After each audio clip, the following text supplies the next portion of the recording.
ou rationnel? En accord ou à l'opposé? Par ici, les brasseurs d'opinion et de vision. Les rencontres de l'air. Mardi soir, les présidents des universités Harvard, MIT et UPenn, donc l'Université de Pennsylvanie, étaient interrogés au Congrès américain et ça ne s'est pas exactement passé comme on se serait attendu que ça se passe. Les images circulent en boucle sur les médias sociaux. Patrick Bruel nous en a parlé tout à l'heure, à quel point ça l'a choqué. On va parler de tout ça avec Christian Rioux, qui est correspondant du Devoir à Paris. Bonjour, Christian. Bonjour, bonsoir. Quand vous m'avez suggéré ça comme sujet, je vous ai dit oui, s'il vous plaît, Christian, parlez-en. Il faut que les gens soient conscients de ce qui s'est passé. Expliquez-nous. Oui, absolument. Écoutez, c'est quelque chose d'extrêmement étrange, je dirais, qui s'est passé. On est mardi soir, on est au Congrès américain. Vous savez, dans ce genre de commission classique là, du Congrès américain où des élus questionnent des responsables, police, université, tout ça, des gens qui s'occupent des services publics, et ils sont interrogés. Et là, c'est Madame Stefanik, qui est une députée républicaine modérée, semble-t-il, qui pose des questions et qui pose une question tout à fait sensée. Elle demande est-ce que appeler au génocide des Juifs, au génocide des Juifs, va à l'encontre des codes de conduite de vos universités? On a l'extrait. On a l'extrait, oui, on va faire jouer allons-y. ça. Un petit extrait, parce qu'elle a posé 3 fois la question aux 3 dirigeants de l'université. Absolument, Tristan il a fallu la poser plusieurs fois pour ne pas avoir de réponse. And Dr. Gay, at Harvard, does calling for the genocide of Jews violate Harvard's rules of bullying and harassment, yes or no? It can be, depending on the context. Et c'est ça qui, tout à l'heure, a fait sortir de ses gonds Patrick Bruel. Et vous aussi, j'imagine, ça vous a fait sortir de vos gonds, Christian. Absolument, parce que là, il y a une espèce de silence généralisé. On voit bien que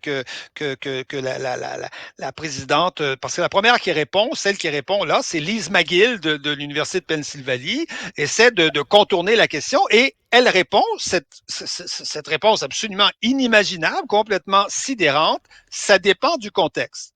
Oui, celle qu'on vient d'entendre, nous, celle qu'on a fait jouer, c'est Mme Gay, qui est à la tête de Harvard. Mais vous avez raison, on a commencé par celle de l'autre université. Oui. Donc, elle relativise, elle temporise, elle minimise, elle répond en... finalement, alors qu'on lui demande de dire oui ou non, on est devant un appel. On n'est pas devant un appel à tabasser quelqu'un. On n'est pas devant un appel à critiquer quelqu'un. On est devant un appel au génocide, c'est-à-dire à exterminer totalement un peuple. Et cette dame nous dit, ça dépend du contexte. Faudrait l'examiner. Après ça, elle dit, lorsque le discours se transforme en comportement, nous prenons des mesures. Ça veut dire quoi? C'est-à-dire que lorsqu'on passe à l'acte, il faut attendre qu'on assassine des Juifs.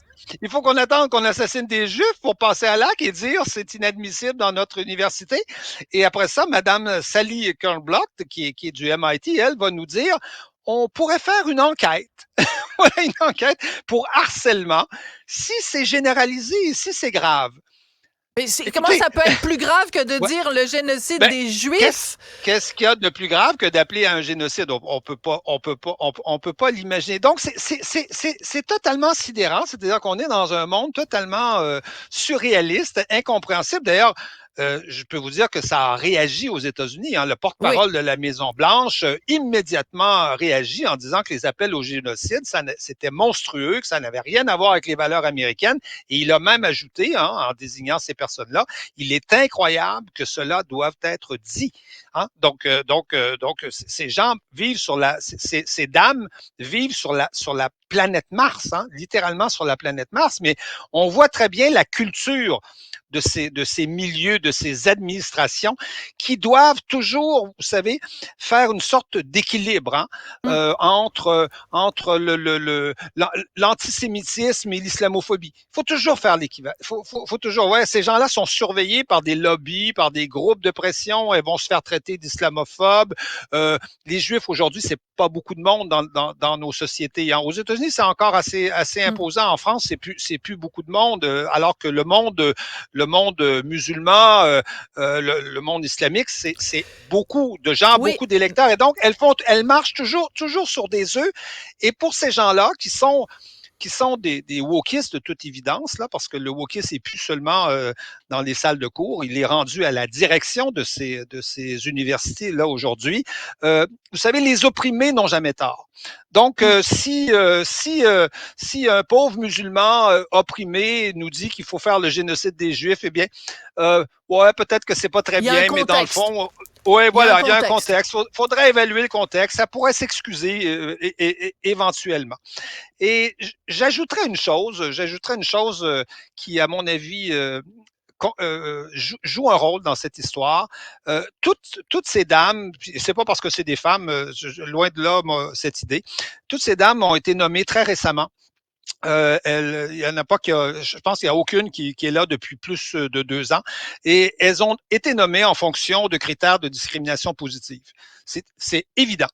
C'est très clair. On a nommé certaines à cause de leur couleur, d'autres à cause de leur sexe. Et on peut se poser la question. Enfin, je la pose la question. Je sais que c'est pas très estimé de poser ce genre de questions-là, mais je pose la question. Est-ce qu'on a nommé les plus compétents? Moi, j'en ai rencontré. J'ai serré la main à des présidents de Harvard qui étaient autrement plus brillants que ça. J'ai eu la chance, moi, de passer 1 an à Harvard à un moment donné dans ma vie.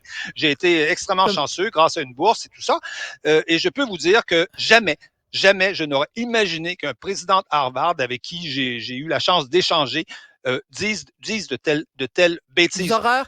Et je Savez-vous à qui j'ai pensé? Savez-vous à qui j'ai pensé? J'ai pensé à Henry Kissinger, qui vient de mourir, qui a passé des décennies à enseigner à Harvard, qui est un diplômé de Harvard, qui est un rescapé de l'Holocauste. Il doit se retourner dans sa tombe. Et qui doit se retourner dans sa tombe 1 semaine ou 2 après qu'on ait fermé la tombe. Vous voyez, c'est inimaginable, c'est impensable. Tout à fait. Mais ça dit quelque chose quand même sur ce qui se passe à la tête des universités américaines et sur les campus. Oui. C'est absolument épouvantable et ces images-là font le tour du monde et ça n'est rien pour rehausser la réputation de ces 3 universités qui sont pourtant des institutions. Et peu de gens en parlent, notamment au Québec, je le souligne. Comptez sur moi! Comptez sur moi, Christian. Allez-y. Et Patrick Bruel, tout à l'heure, j'invite les gens à aller écouter également l'entrevue avec Patrick Bruel, que ça a profondément indigné. Merci beaucoup, Christian, d'avoir soulevé la question. C'est important de le faire. Merci bien. Au revoir. Merci. À bientôt.